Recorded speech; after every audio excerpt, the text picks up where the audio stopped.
নমস্কার, আমার village kitchen ব্লকে আবার সবাইকে স্বাগতম। দেখো, প্রতিদিনের মতো আজকে আমি একটা নতুন ব্লক নিয়ে চলে এসেছি।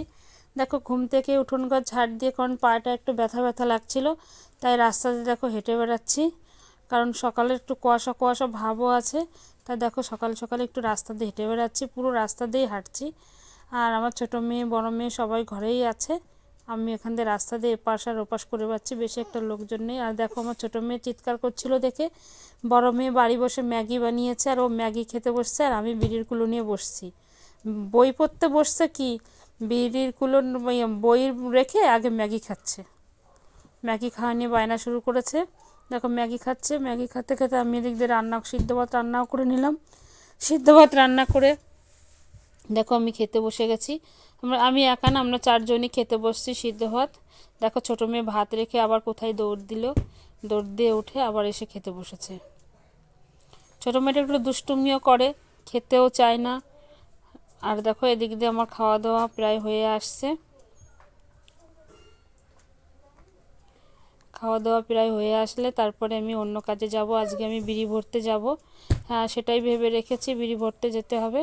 তো দেখো বিড়ি ভরতে গেছিলাম, বিড়ি ভরতে গিয়ে হঠাৎ ফোন আসছে। আমার ছোটো মেয়েটার হঠাৎ খুব শরীর খারাপ, শ্বাস নিতে কষ্ট হচ্ছিল, তো দৌড়ে বাড়ি চলে এসেছি সাইকেলে। এবার এসে দেখো ওকে আমি ডাক্তারের কাছে নিয়ে চলে এসেছি। ডাক্তারের কাছে এসে বাজার দিয়ে দেখো আমি আর আমার ছোটো মেয়ে হেঁটে বেড়াচ্ছি, কারণ যাকে দেখাতে এসেছি সে নেই।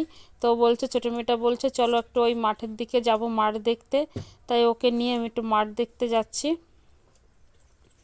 মাঠ দেখার জন্য একটু এদিকে এগিয়ে যাচ্ছি যে চলো, কারণ ডাক্তার যতক্ষণ না আসবে ততক্ষণ একটু হেঁটে হেঁটে আমরা বেড়াচ্ছি।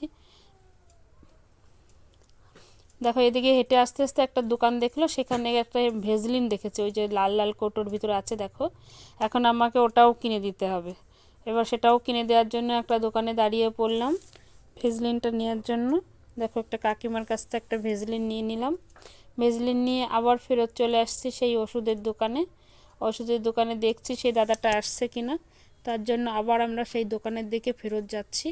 আমার মেয়েটার হচ্ছে ভীষণ দুষ্টু, বাজারে কিছু আসবো তো দেখলেই ওকে দিতে হবে। দেখো আমরা চলে আসছি ওষুধের দোকানের কাছাকাছি। একদমই লোকজন নেই, দুপুরবেলা তো একদমই লোকজন নেই বাজারে। তো আমরা দুজনে হেঁটে বেড়াচ্ছি, আর এইদিকে দেখো ওষুধের দোকানে চলে আসলাম, ওষুধ নিচ্ছি। ওষুধগুলো নিয়ে দেখো ওরা লিখেও দিচ্ছে যে কখন কি খেতে হবে। ওষুধগুলো নিয়ে বাড়ি চলে আসব। এখন বায়না শুরু করেছে মিষ্টি খাবো, মিষ্টির দোকানে যেতেই হবে। তো দেখো আগে ওষুধটা নিয়ে নিই, তারপরে যাব ওষুধ নিয়ে মিষ্টির দোকানে কাছে যাব। কিন্তু কি করবে জানি না মেয়ে আবার। দেখো আবার চলে আসলাম বাড়ি, তো মিষ্টি আর খাইনি, রেগে গেছে। বাড়ি চলে এসেছি, মেয়েটাকে ওখানে বসিয়ে রেখে আমি উঠোনে একটু দাঁড়িয়ে রয়েছি। এখনও কিছুই করিনি, জামা কাপড়ও ছাড়িনি, কারণ মেয়েটার শরীরটা খারাপ হলে মনটাই খারাপ হয়ে যায়, কোনো কিছুই ভালো লাগে না, তাই উঠোনেই বসে রয়েছি। মেয়েটা ওই দিক দিয়ে একটু হেঁটে বেড়াচ্ছে, ওই বাচ্চারা খেলা করছে, ওদের কাছে চলে গেছে। আর আমি এখান দিয়ে ঘুরে বেড়াচ্ছি, কারণ চেয়ারে একটু বসে নিয়েছি, মনটা এত খারাপ, মেয়েটাকে নিয়ে একটু খুব টেনশনে পড়েছি। দেখো এই করতে করতে বিকাল হয়ে আসছে। এদিক দিয়ে ওর বাবা ওখানে গেছিলো কোথায় ওদিকে, তো সেখান থেকে 4টে সিঙ্গারা নিয়ে এসছে। তো সিঙ্গারা 4টি ঘরের মধ্যে বসে দেখো একটু ঠান্ডা ঠান্ডা পড়েছে, ওর বাবা স্নান করেছে সবে। তো দেখো 4টে সিঙ্গারা খাওয়ার জন্য আমরা সবাই বসে গেছি। ছোটো মেয়েটাকে দিইনি, আমরা 3জনে খাচ্ছি, ছোটো মেয়েটাকে পরে দেব। দেখো আমরা সবাই বসে গেছি সিঙ্গারা খাওয়ার জন্য। গরম গরম সিঙ্গারা নিয়ে এসছে বাজার থেকে।